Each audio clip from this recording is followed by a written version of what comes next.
श्रीमती गीताबा जाडेजा।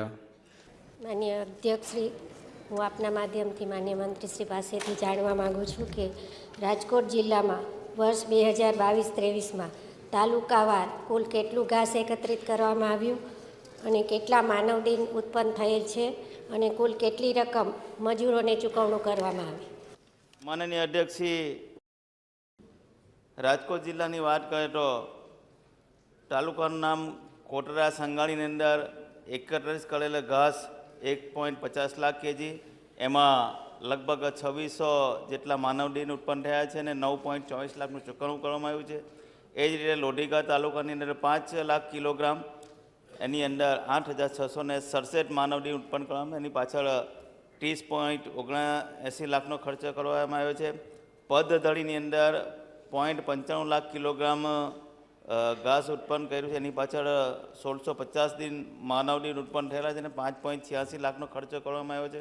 એ જ રીતે રાજકોટની અંદર 2.46 લાખ કિલોગ્રામ ઉત્પન્ન કર્યું છે, એની પાછળ 4254 માનવદિન ઉત્પન્ન થયા છે, એની પાછળ 15.11 લાખનો ખર્ચો થયો છે। એ જ રીતે ગોંડલની અંદર જોઈએ તો 15.5 લાખ કિલોગ્રામ, એની પાછળ 24,252 માનવદિન ઉત્પન્ન થયા છે, 26.86 લાખ રૂપિયાનો ખર્ચો કર્યો છે।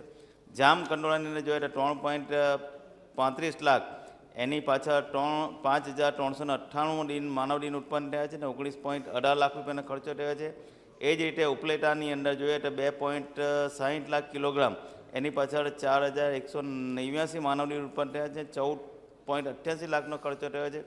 એ જ રીતે જસદણની અંદર જોઈએ તો 3.41 લાખ કિલોગ્રામ ઉત્પન્ન થયું છે, એની પાછળ 6,422 માનવદિન ઉત્પન્ન થયા છે, 22.83 લાખ રૂપિયાનો ખર્ચો થયો છે। એમ વિછિયાની અંદર 1.50 લાખ કિલોગ્રામ અને 2829 માનવદિન ઉત્પન્ન થયા, એની પાછળ 10.5 લાખ રૂપિયાનો ખર્ચો થયો છે। આમ ટોટલ જોઈએ તો 35.82 લાખ કિલોગ્રામ આપણે એની પાછળ ઉત્પન્ન કર્યું છે માનવદિન, 60,259, એની પાછળ ખર્ચો કરવામાં આવ્યો છે, 214.11 લાખ રૂપિયાનો ખર્ચો કરવામાં માનવ અધ્યક્ષે આપ્યો છે।